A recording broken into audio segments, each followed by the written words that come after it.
Salutare, sunt Ana Bancu de la Autonet Kia și tu ești alături de mine în showroom-ul nostru de pe Calea Giulești. După ce am făcut prezentarea lui Niro Hybrid, pe care o găsești la noi pe site, este timpul să-l descoperim pe e-Niro. Haideți să vedem ce ne aduce în plus E-ul din față. În primul rând, avem de față un automobil 100% electric, care are printre cele mai mari autonomii de pe piață, peste 450 de kilometri. În plus, are 204 cai și un cuplu uriaș, 400 de Nm. Cum sună un drum București-Constanța și retur cu o singură încărcare? Este un crossover cu un design aerodinamic alcătuit din suprafețe sculptate subtil. Grila Tiger Nose ascunde portul de încărcare. Dacă vezi un Niro în parcare cu câteva elemente turcoaz, vezi de fapt un e-Niro. Aceasta este o caracteristică specifică a automobilului full electric de la Kia. Vei regăsi această culoare și în interior. În momentul de față, mașina este pornită. Chiar și după ce pornești, vei avea parte de liniște și îți vei da seama că motorul este pornit abia după ce o să-ți arunci o privire pe ecranul din bord.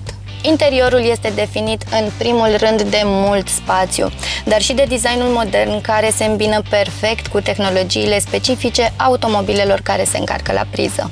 Cea mai importantă noutate pe care o aduce E-ul lui Niro este designul consolei centrale. În locul selectorului tradițional de viteze a apărut unul rotativ.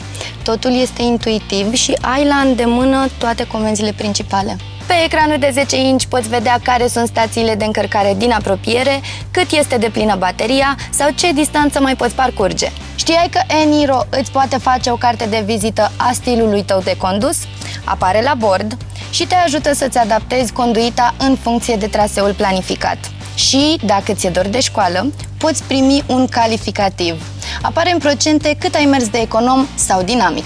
Prin regenerarea forței de frânare se colectează energia care încarcă bateriile, iar sistemul Eco te va îndruma să conduci cât mai eficient. Deși motorul electric nu are nevoie de sistem de transmisie, e-Niro are padele în spatele volanului, care îți permit să alegi între cele 3 moduri de recuperare a energiei. Cu cât nivelul de recuperare este mai ridicat, cu atât sistemul de regenerare prin frânare va încerca să stocheze cât mai multă energie. e-Niro este echipat cu o suspensie spate complet independentă, reglată pentru a oferi stabilitate mare și răspuns imediat la comenzile direcției. e-Niro este disponibil în două variante, motorul de 100 de kW, care are o autonomie de 289 de km și generează 136 de cai putere, și mașina de față, care are un motor de 150 de kW de 204 cai și, cu riscul de a mă repeta, are o autonomie de peste 450 de kilometri. La final aducem aminte despre unul dintre cele mai importante aspecte, garanția de 7 ani, unică pe piața auto, din bară în bară. Și, pentru că este full electric, poți beneficia de peste 50.000 de lei, bonusul oferit din partea statului dacă îl achiziționezi prin programele Rabla și Rabla Plus. Motor puternic, gardă la sol ridicată, tehnologie, autonomie uriașă. Ce-ți lipsește? Poate un test drive. Știi cum e? E-Niro. Vino să-l descoperi la Autonet Kia, suntem pe Calea Giulești, numărul 8D.